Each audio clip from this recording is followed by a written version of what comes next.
అందరికీ నమస్కారం అమ్మ.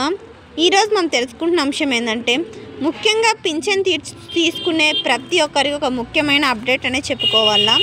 అదేంటంటే 6 నుంచి బోగస్ పింఛనీల ఏరివేత అనే ప్రక్రియ. అంటే ఏదైనా లోపాలున్నా మిస్టేక్స్ ఉన్నా అట్లాంటి వాళ్ళ పింఛనీలను రద్దు చేస్తున్నారు. అర్థమవుతుందా? ఈ నెల 6వ తేదీ నుంచి అది అమల్లోనికి వస్తుంది. చెక్కింగ్ అన్నీ ఉంటాయన్న జాగ్రత్తగా ఉండండి. ఏమైనా లేని వాళ్ళు తెచ్చిపెట్టుకోండి.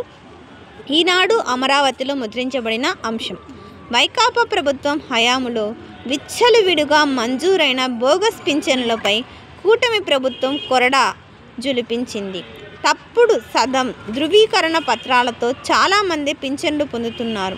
వీటిపై ప్రభుత్వానికి ఇబ్బడి ముబ్బడి ఫిర్యాదులు అందుతున్నాయి. దీంతో హెల్త్, దివ్యాంగులు విభాగంలోని పింఛన్లను తనిఖీ చేయాలని, ముఖ్యంగా దివ్యాంగులు ఇట్లాంటి వాళ్ళు ఊరుకురినన్న దివ్యాంగులని ఇట్లాంటి వాళ్ళు పింఛన్లు పెట్టుకున్నారు కదా, అవన్నీ చెకింగ్స్ బాగా చూస్తారు. జాగ్రత్తగా ఉండండి. ఏదైనా మెడికల్ సర్టిఫికెట్లు అట్లాంటివి పక్కాగా తెచ్చిపెట్టుకోండి అన్నమ్మ. సోమవారం నుండి ఈ ప్రక్రియ అనేది ప్రారంభం కానుంది. మంచానికే పరిమితమై నెలకు 15,000 చొప్పున పింఛన్ తీసుకుంటున్న వారు రాష్ట్రంలో 24,091 మంది ఉన్నారు. దివ్యాంగుల విభాగంలో నెలకు 6,000 చొప్పున పొందేవారు 8.18 లక్షల మంది ఉన్నారు. వీరి వివరాలను వైద్యులు తనిఖీ చేస్తున్నారు. ఈ మేరకు జిల్లాకు మార్గదర్శకాలు జారీ అయ్యాయి. వాటి ప్రకారం వైద్య బృందాలు మంచానికే పరిమితమైన వారిని ఇళ్ల వద్దకు వెళ్ళి పరీక్షిస్తారు. దివ్యాంగుల కేటగిరీ వారిని దగ్గరలో ఉన్న ప్రభుత్వ ఆసుపత్రికి తీసుకెళ్ళి పరీక్షిస్తారు. ఏ రోజు రావాలంటే ఆ రోజు లబ్ధిదారులు ముందుగానే తయారై రెడీగా ఉండాల, లేదు లేదు.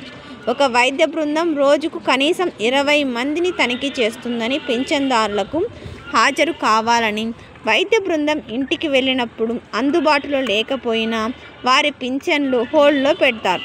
తనిఖీ పూర్తయిన తర్వాత వారిలో మళ్ళీ 5% లబ్ధిదారుల వివరాలను ర్యాండమ్ పరిశీలిస్తుంది.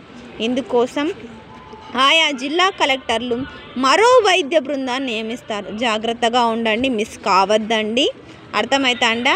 ముఖ్యంగా దివ్యాంగులకు ఏదైనా హెల్త్ ఇష్యూస్ ఉన్న వాళ్ళకే ఈ ప్రాబ్లం అయితే ఉంది. వీళ్ళనే ఖచ్చితంగా ఉన్నాయా లేదా అని చెక్ చేస్తున్నారు. మీరు మెడికల్ సర్టిఫికెట్లు ఇవన్నీ పక్కాగా తెచ్చిపెట్టుకోండి. సోమవారం నుంచి ఉంటుంది. ఎప్పుడైనా ఏ టైంలోనైనా ఉండొచ్చు. ఆ టైంలో మీరు అమల్లో లేకపోతే చాలా ఇబ్బంది అవుతుందన్న. అందరికీ ధన్యవాదాలు. ఇంకా మన ఛానల్ సబ్స్క్రైబ్ చేసుకొని వాళ్ళు ఎవరంటే దయచేసి సబ్స్క్రైబ్ చేసుకొని లైక్ చేసి షేర్ చేసి మీ ఫ్రెండ్స్కు రిలేటివ్స్ అందరూ సబ్స్క్రైబ్ చేసుకోమని చెప్పండి. నా ఛానల్ని సబ్స్క్రైబ్ చేసుకొని ప్రత్యక్షంగా పరోక్షంగా సపోర్ట్ చేస్తున్న వాళ్ళందరికీ పేరు పేరున ప్రత్యేకమైన హృదయపూర్వక ధన్యవాదాలు. అందరికీ ధన్యవాదాలు. దయచేసి వీడియోని మాత్రం స్కిప్ చేయొద్దు.